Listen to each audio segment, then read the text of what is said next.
This is Julian speaking, welcoming you to another battle report out of the breach.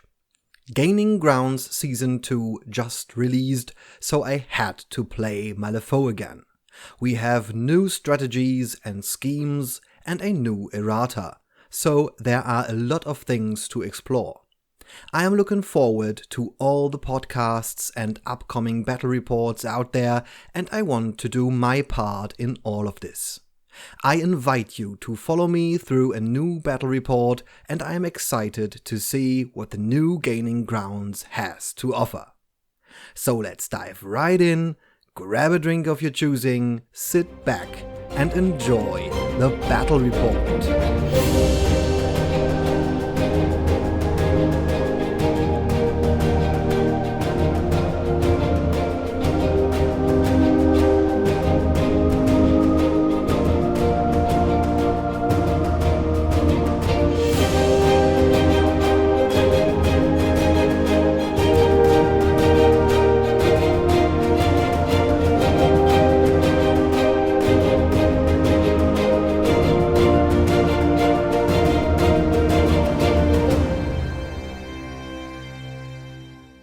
We play the new strategy Break the Line.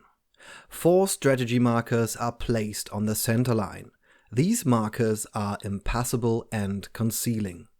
A friendly controlled model in base contact with a marker can take the interact action to place the marker within 2 inches. At the end of the turn, starting on turn 2, a crew gains 1 victory point when it has more strategy markers completely on the opposing player's table half than victory point it has gained from this strategy. Strategy markers at least 8 inches from the center line count as 2. So, to sum it up, toss those things forward. Our 5 schemes are: Claim Jump. A model tries to get to the center of the board and wants to be there with no one else around. Hidden Martyrs. 2 models are secretly chosen. One should be killed during the game and the other one should be left alive. Deathbeds. One of the new schemes. A marker type is chosen secretly at the beginning of the game. During the game, an enemy model should be killed within 2 inches of the chosen marker type and a friendly scheme marker for the first victory point. At the end of the game, there should be 2 of the chosen markers within 2 inches of 2 friendly scheme markers on the enemy table half. Very interesting is that the first point can be scored anywhere on the battlefield, even on your table half. Let them bleed. Try to get the 2 most expensive models from your enemy down to half of their wounds for the first point, and try to get a wound on all but 1 enemy model at the end of the game. Bait and Switch.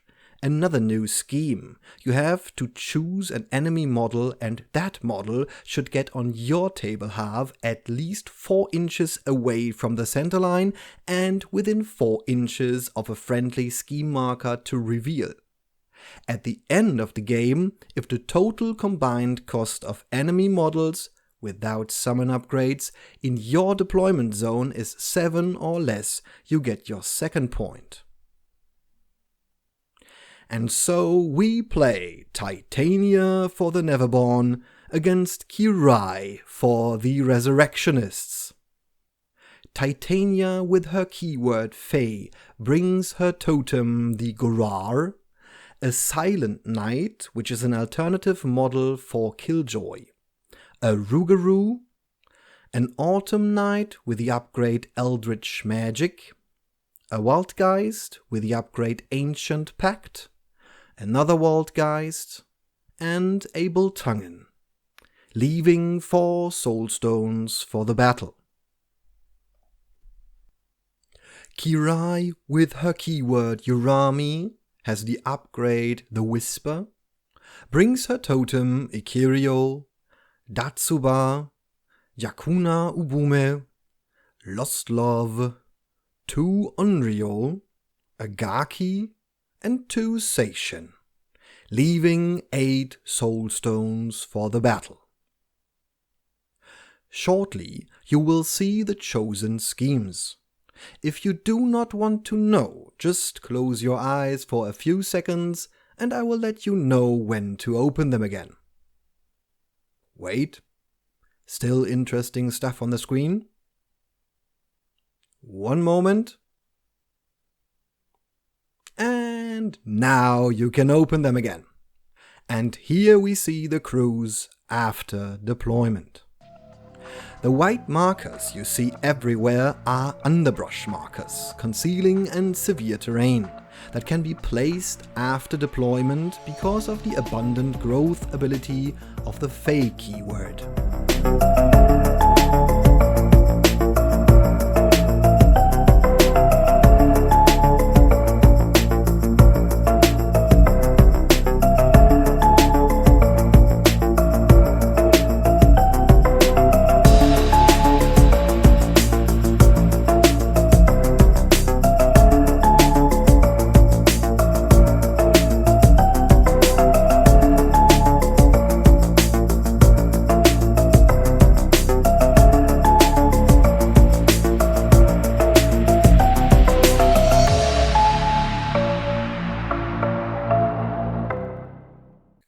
And before we begin, a sanitized handshake because of the one who shall not be named. Hands are drawn, and here we see the control hand of Kirai and the Urami keyword. And here of Titania and the Fey keyword. Initiative goes to the Fey because one Waldgeist has the upgrade Ancient Pact and the crew gains +1 to the initiative flip. They hand it over to the Urami and Titania's crew gains 2 pass tokens because she has 8 models in her crew and Kirai 10. A Seishin activates and uses the Guide Spirit action on Ikiryu to let her take the walk action. It needs at least a 7 to go off, and Ikiryu walks her 6 inches behind the house. Second action, a Guide Spirit on the Gaki, but the action fails. The Waldgeist walks once and uses his bonus action, Ambush. He is in concealing terrain, so he doesn't have to discard a card to move 3 inches. And then he walks again. The Gaki walks twice to get next to Ikiryu.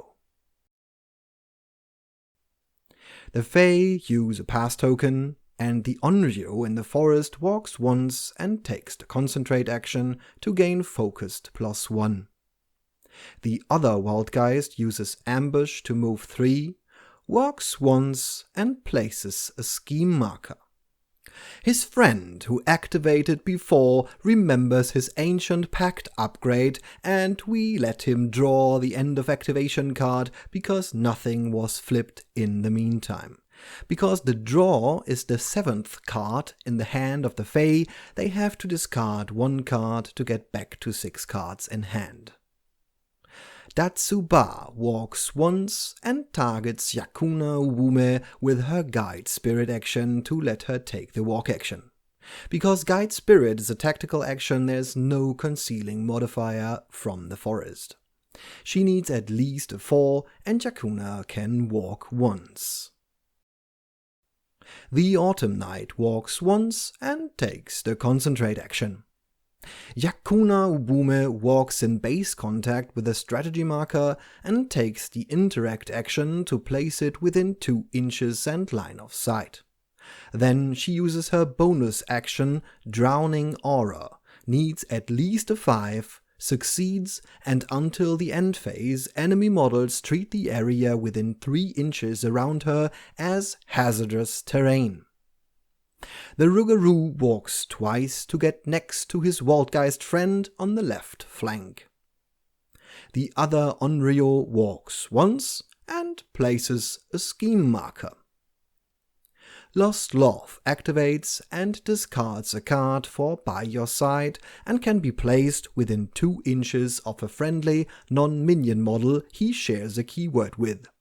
He vanishes and returns next to Ikirio, walks once, and interacts with a marker to move it. The Silent Knight activates. Yes, I know you see the original Killjoy card because I could not find the one of the Silent Knight online, and I don't know why it's not in Weird's database. Strange, but let's continue. The knight walks once and targets Lost Love with his projectile attack, Hooked Chain. The Love is in cover and gains +1 to his defense, and any damage flips gains an additional negative.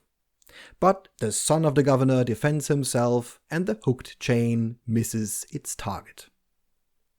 The other Seishin targets Ikirio with Guide Spirit, succeeds, and Ikirio moves closer to the Silent Knight, sharpening her claws. A second Guide Spirit on the Onryo fails, and the Seishin ends his activation. The Boltangen walks once and takes the Concentrate action. Ikirio charges the Silent Knight, passes the Terrifying Duel, and the attack hits. Ikirio can declare the Onslaught trigger to take the action again, targeting the same model.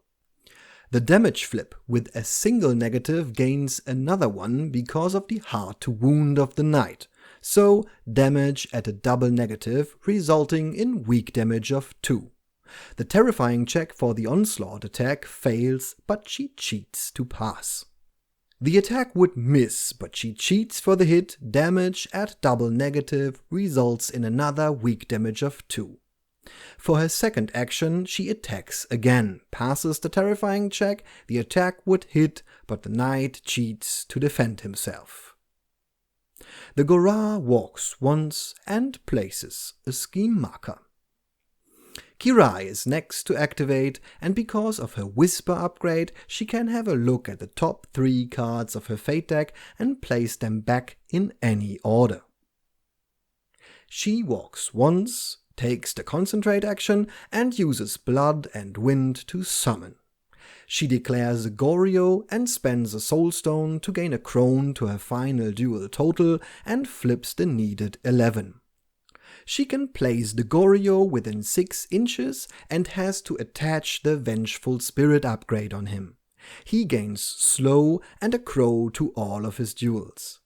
Every time a model with a Vengeful Spirit upgrade activates, Kirai suffers 1 point of irreducible damage. Summoned models cannot take the interact action on the turn they are summoned. In GG2 there are 2 more significant changes.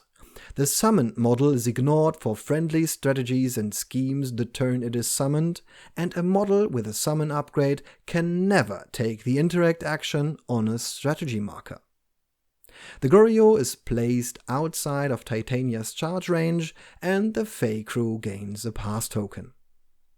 Titania flies forward and uses Germinate to create another underbrush, needs at least a 5, and succeeds. Then she uses her bonus action, the Queen's Command, to move an underbrush marker within 8 inches for 3 inches, and every model in base contact with the marker suffers 1 point of damage. She needs at least a 2, gets a 5 of masks, and can declare the Land Obeys trigger to take the action again, targeting another marker. At first she moves the marker next to Kirai and the Onryo under these 2, and both suffer 1 point of damage. With the trigger action she targets the marker in front of her, flips a 1 and cheats for the success and pushes the marker under the Goryo. Then she attacks the Goryo with her Awakened Hunger. She gains a positive to her attack flip because the Goryo is in severe terrain. She cheats for the hit and flips damage at a single negative, resulting in moderate damage of 4, reduced by 1 because the Goryo is incorporeal. Titania suffers 1 point of damage because of the Vengeance ability of the Urami keyword. Every model that targets and damages a model with Vengeance suffers 1 point of damage after the attack is resolved. The Goryo activates and Kirai suffers 1 point of damage. The Goryo suffers 1 point of damage and Titania heals for 1 because of her Life Leech ability. The Goryo charges and attacks Titania. The attack hits, flips damage at double negative, and he flips the Black Joker and no damage is done. Then he uses his bonus action, Violent Ghosts. He needs at least a 6 and the action goes off. All enemy models within a pulse of 3 have to pass a target number 13 willpower test or suffer 2, 3, 4 damage, which suffer a negative. But the Gora and Titania pass the test and nothing happens. And that's the end of turn 1. Here is an overview over the battlefield.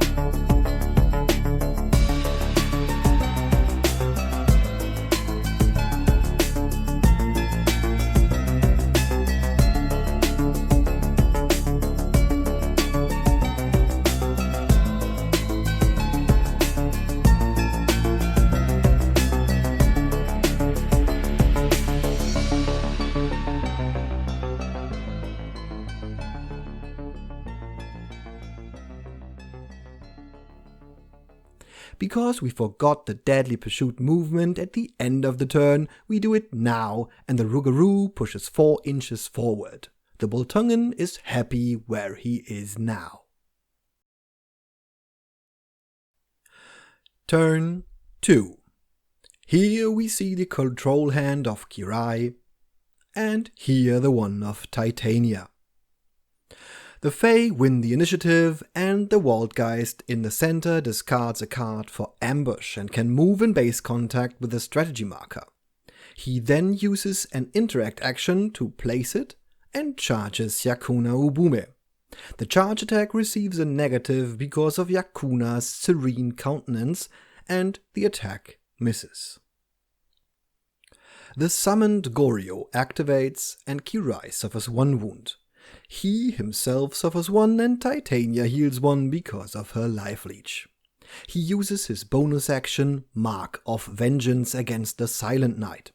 He cheats for the hit, but the Silent Knight defends himself with a 13 to avoid the heal denial. Because he can heal with Juggernaut and also needs the ability to heal for his Demise ability. Then the Ghost tries to disengage from Titania and succeeds with the Red Joker, so he can push his move in any direction, pushes towards the Waldgeist, charges and attacks. But the attack misses. Titania flies to chase the Ghost, places a scheme and uses the Queen's command to move the underbrush marker. She succeeds and the land obeys, so she can take the action again. The first marker is moved under the Goryo and he suffers 1 wound and is killed in the process. And I forget about his Demise ability Hound to hand out adversary Urami to any enemy model within 2 inches. Titania can reveal Death Beds and score her first point because she killed a model within 2 inches of an underbrush and a scheme marker. With the land obeys, she can target another underbrush marker, succeeds and moves the marker under the Onryo and he suffers 1 wound. Then she attacks him with her Awakened Hunger, gains a positive to the attack because the target is in severe terrain. But the attack misses.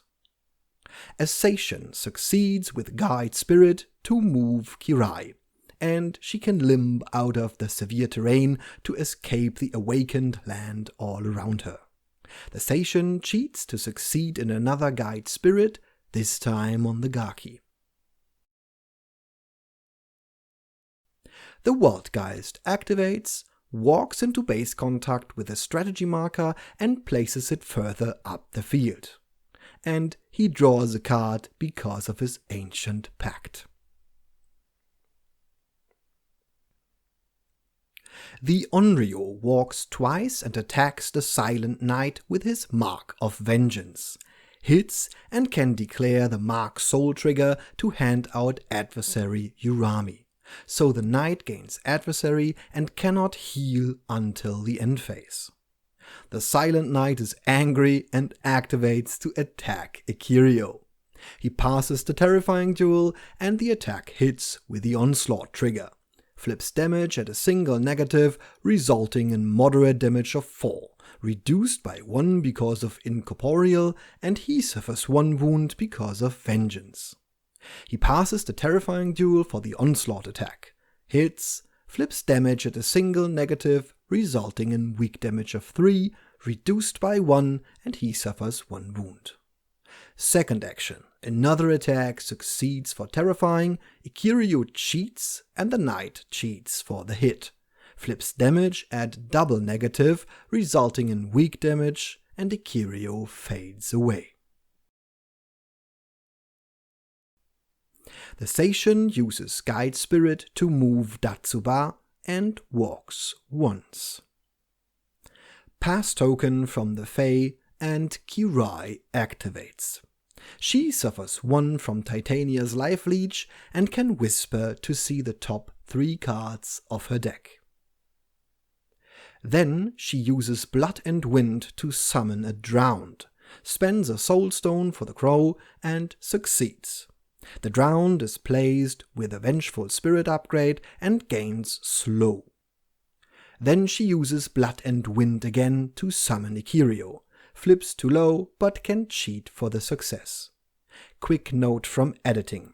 Here I confuse the old and new summoning rules because Ikirio should have gotten a Vengeful Spirit upgrade attached to her and gain Slow. I forgot about that, but I play her like she had gotten a summoning token. So the part that she cannot interact with the strategy markers I got right. Now I know better. Ikirio is placed outside of the engagement range of the Worldgeist. The Fae gain 2 pass tokens and Kirai concentrates for another focused to get to the new focused maximum of 2. The Autumn Knight walks and charges to attack the newly summoned Drowned. The attack hits with a puncture trigger, and the Knight flips damage at a single positive, resulting in moderate damage of 3 for the Drowned and 1 damage for the Knight because of Vengeance. He then tries to challenge the Gaki, but the action fails. The Drowned activates and loses 1 because of Life Leech, and Kirai suffers 1 because of the Price of Hatred. The Drowned forgets about his bonus action Startle for a chance of stagger on Titania and attacks her directly with his projectile Vomit. The attack hits, flips damage at double negative, resulting in weak damage of 1 and Distracted +1 and Poison +1. He then remembers Startle and targets the Bultungen, but the attack misses. A pass token from the Fae and the Gaki activates, walks once, and interacts with the strategy marker. Another pass token and the Onryo walks once and charges to attack the Rougarou, uses his focused for the attack and both flip the Black Joker. But the attack hits cause the attack stat is 5 and the defense is 4. The attack cannot declare triggers and flips damage at a single negative, resulting in weak damage of 2. The Onryo attacks with his Mark of Vengeance, but the Rougarou cheats to avoid the attack. The Rougarou attacks the Onryo, hits and can declare the Into Thorns trigger, flips damage at a double negative, resulting in weak damage of 2, +1 for the trigger and reduced by 1 because of incorporeal. The second attack hits with a puncture trigger and gets a straight damage flip for weak but cheats for moderate, killing the Onryo. The Rougarou heals for 2 because he killed a model with a close combat action and gains adversary because of the demise Hound, but can discard a card to shrug it off and get rid of it immediately. Ikirio activates, suffers 1 for life leech and Titania heals, walks once and charges to attack the Rougarou. She cheats for the onslaught trigger and flips damage at double negative, resulting in weak damage of 2. Attacks again, but misses. A pass token and Datsuba walks once and charges to attack the Rougarou. The attack hits and she flips damage at a single negative, resulting in weak damage of 2. Uses Startle against the Wildgeist, but misses. The Goran takes a step back and spits his venom against the Onryo, but the attack misses. Yakuna activates her drowning aura, attacks the Wildgeist, the attack misses, and we remember the penetrating stench, so Yakuna discards a card to not get stunned. Attacks again, hits, and gets a straight damage flip, resulting in weak damage of 2, reduced to 1 because of his armor +1. Yakuna ends her activation, and the Wildgeist has an upgrade and was damaged by her, so she can draw a card. The Boltungen walks and charges to attack the Drowned. The attack hits and he flips damage at a triple negative, resulting in weak damage of 2 for the Drowned and 1 damage for the Boltungen. Lost Love walks once and interacts with a strategy marker.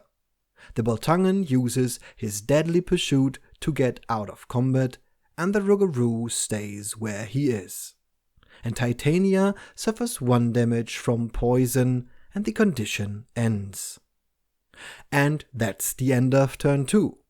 Both gain 1 point for the strategy, and Kirai can reveal Let Them Bleed because the Silent Knight and the Rougarou are at half of their wounds. So it's 2-2 at the end of turn 2.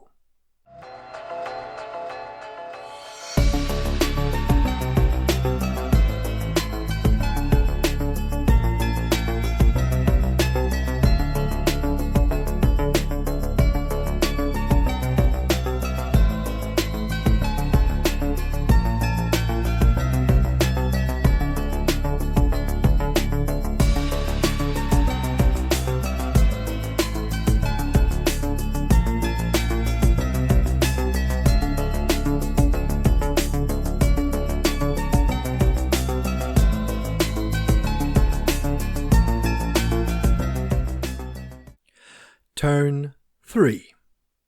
Here we see the control hand of Kirai, and here of Titania after stoning. Initiative goes to the Fae, and they gain 2 pass tokens. The Silent Knight activates, walks around the strategy marker, and charges to attack Lost Love, but the attack misses. Then he uses Juggernaut, discards a card, and heals for 1. The Gaki suffers 1 and Titania heals. He walks and interacts with a strategy marker. The Wildgeist walks and interacts with a strategy marker, ends his activation, and can draw a card because of his Ancient Pact. Datsuba attacks the Rougarou with Wei Sins, cheats for the hit and can declare the Mark Soul trigger, flips damage at double negative, resulting in weak damage of 2, and the Rougarou gains adversary Urami. Then she attacks with her Skinning Knife, cheats for the hit, flips damage at double negative, resulting in moderate damage of 3, killing the Rougarou. Then she attacks the Wildgeist with Startle, hits, and the tree gains the staggered condition, reducing his move by 2. The Gorra uses his tactical action Mold of the Other to replace himself with a Rougarou. He needs at least a 10, cheats to succeed, and is replaced with a killed Rougarou, heals for 3 and can continue his activation. He charges to attack the Onryo, cheats for the hit and can declare the Into Thorns trigger. Flips damage at a single negative, resulting in moderate damage, and kills the Onryo. The Rougarou heals 2 for the kill. The Boltangen and the Rougarou are within range of the Hound pulse and gains the adversary condition, but the Rougarou uses Shrug Off, discards a card to get rid of the condition. The Autumn Knight has the Final Veil because of his Eldritch Magic upgrade and heals for 1. Ikirio charges to attack the Waldgeist, cheats for the hit and can declare the Onslaught trigger, flips damage at double negative, resulting in weak damage of 2, which is irreducible, so the armor of the Waldgeist is ignored. The Onslaught attack misses, and she attacks again, can declare the Onslaught trigger again, flips damage at double negative, resulting in weak damage of 2. The Onslaught attack hits and kills the Waldgeist. The Boltangen walks once and interacts with a strategy marker. Assassin walks twice. The Fae spend a pass token, and Yakuna interacts with a strategy marker, succeeds with her Drowning Aura, and walks over to Titania and the Autumn Knight. Another pass token, and the Seishin walks once and targets Datsuba with Guide Spirit, but the Black Joker doesn't allow the move. Titania activates and loses 1, and Kirai heals 1 because of the Life Leech of Kirai. She uses the Queen's Command and cheats for the Land Obeys trigger. She moves an Underbrush marker, and Yakuna, the Drowned, Titania, and the Autumn Knight suffer 1 damage, but the Autumn Knight heals with a Final Veil because the Drowned is killed. And Titania suffers 1 damage because she is in Yakuna's Hazardous Aura. She can flip again to move another marker, succeeds, and moves it under Kirai and the Seishin. Both suffer 1 damage, and Titania because of the hazard she is in. Then she moves and interacts with a strategy marker. Then she charges to attack the Seishin. The attack misses, remembers the distracted, and flips the Black Joker out of the deck. And then she suffers the damage she got for leaving the Hazardous Aura. Kirai activates and heals 1 because she is within 2 inches of a Seishin, but loses 1 and Titania heals, so Titania heals and Kirai stays where she is. A lot of aura action going on. Here you see the whispered cards. At first, she summons a Goryo. Then she attacks Titania, but the attack misses. She attacks again, spends 1 focused, and the attack hits with the Execute trigger. She flips damage with a no modifier, resulting in weak damage of 2, and Titania discards a Soulstone to avoid the sudden death. With I've Got Your Back, she pulls the Seishin out of combat and places it in base contact with herself. The Autumn Knight charges to attack the Gaki and suffers 1 damage because he moves out of the Hazardous Aura. We remember to hand out the pass token for the summoning of the Goryo.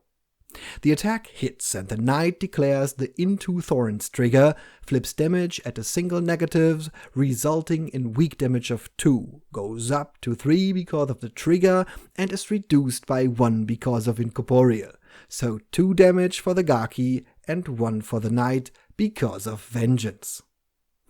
Second attack with Focus against the Gaki. Hits and the Knight flips damage without any modifier, resulting in weak damage of 2, killing the Gaki, and heals 1 because of Final Veil.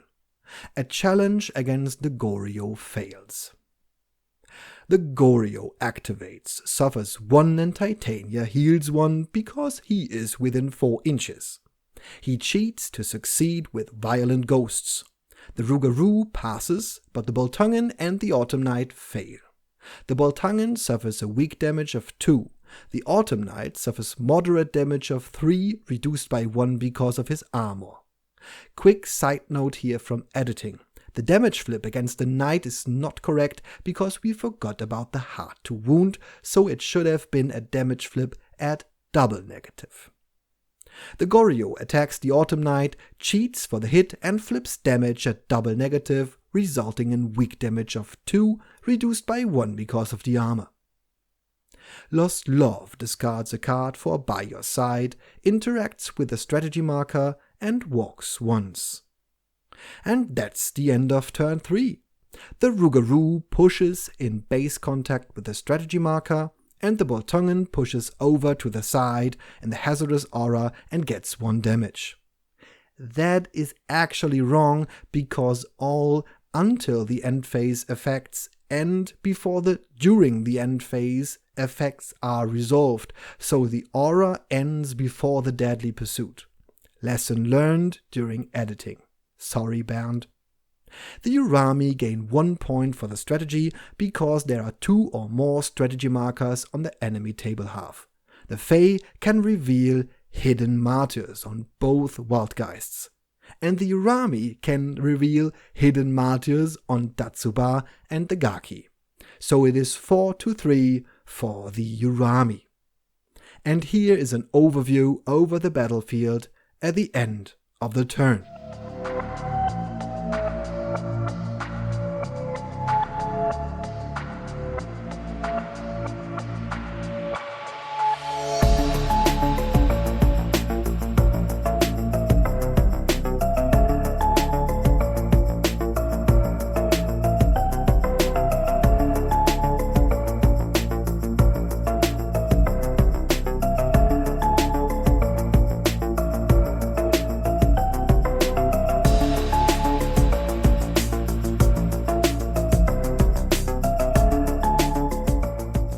Turn 4. We see the control hands.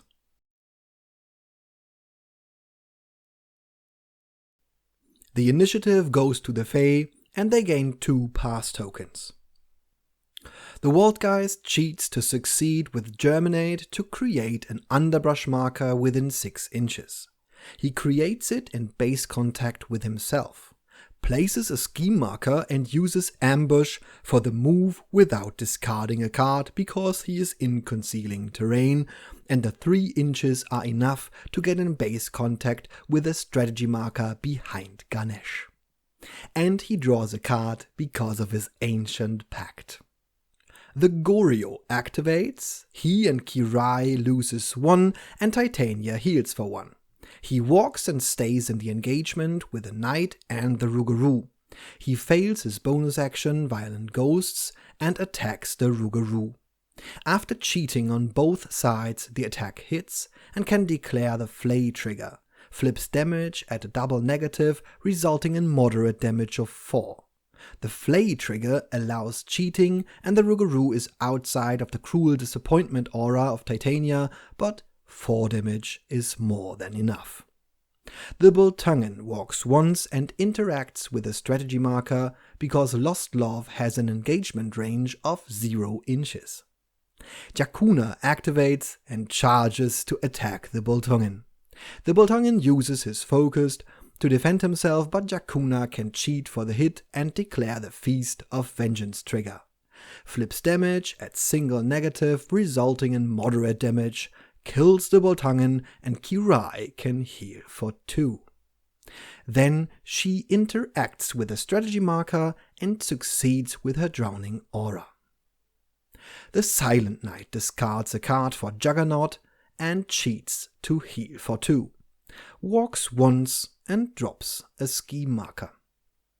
The Seishin behind the house fails in his attempt to guide Spirit twice, but cheats for a success and Datsuba can move. Pass token spent, and Datsuba interacts to remove the ski marker and charges to attack the Waldgeist. Hits and can flip damage without a modifier, resulting in severe damage of 4, reduced by 1 because of the armor. The Autumn Knight activates and loses 1, and Kirai heals 1. And attacks the Goryo. The attack hits after cheating on both sides and flips damage at a single negative, resulting in moderate damage of 3, reduced by 1 because of incorporeal, and the knight suffers 1 because of vengeance.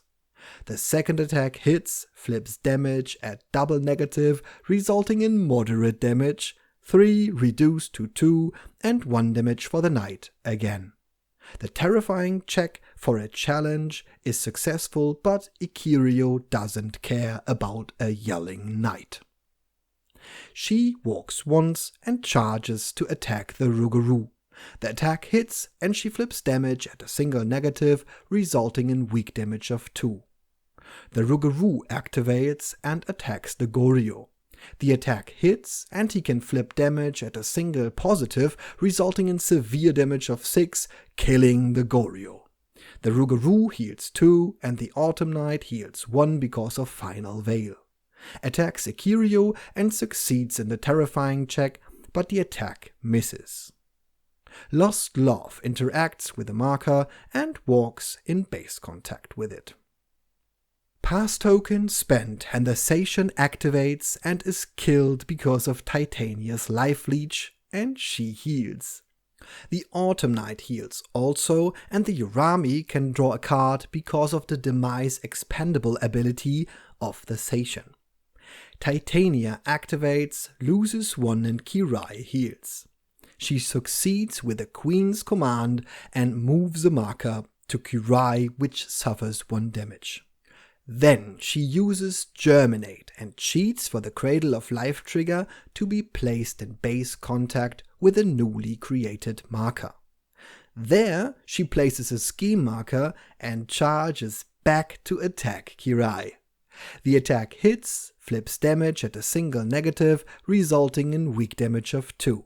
Kirai uses a Soulstone and reduces the damage by 1. And Titania suffers 1 from Vengeance. Kirai activates, loses 1, and Titania heals 1, and here you see the Whisper cards. She draws her shears with a vengeful smile and tries to cut Titania's wings once and for all. And Titania flips the Black Joker. Kirai declares the Execute trigger and flips damage with no modifier, resulting in weak damage of 2, and Titania discards her last Soulstone. Kirai attacks Relentless and spends a stone for the Crow to get another Execute trigger. Titania can cheat her Red Joker, but Kirai owns one herself, and Titania's wings drop on the ground and the leader of the Fae is dead. The Autumn Knight heals for 1, and Kirai forgets to draw a card for the Research Specimen ability from her Whisper upgrade. Then she spends a stone and uses Blood and Wind to summon a Goryo. The Goryo activates, Kirai suffers 1, and the Goryo cheats to succeed with Violent Ghosts. The Rougarou passes, and the Autumn Knight suffers weak damage of 2, reduced to 1. The Goryo attacks the Rougarou, hits, and can declare the Puncture trigger and flips damage at double negative, resulting in weak damage of 2. And that's the end of turn 4. We decide to call it at this point and check the end of game conditions. Another point for the strategy goes to the Urami, and also the end condition for Let Them Bleed, because there is no more than 1 enemy model at full health, bringing them to 6 victory points total. The Fae gain the end condition for Deathbeds, because they have 2 different underbrush markers within 2 inches of 2 different scheme markers. But the Waldgeist is on and not above half of its wounds, so there is no endpoint for Hidden Martyrs and no strategy point. So it is 6-4 for the Urami.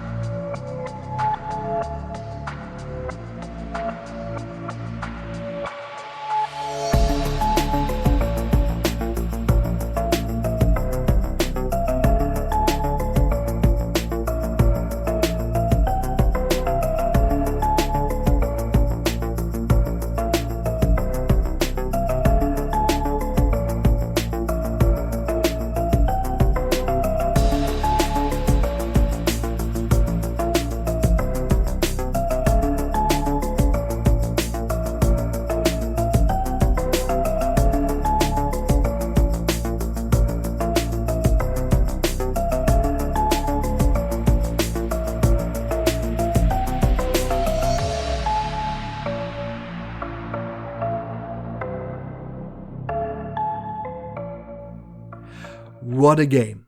A close and exciting one. Unfortunately, I got the summoning rules for Kirai wrong, but that wasn't all too game deciding. We had a lot of fun with the new gaining grounds and looking forward to more games in the future. What do you think of the new rules and the game we played?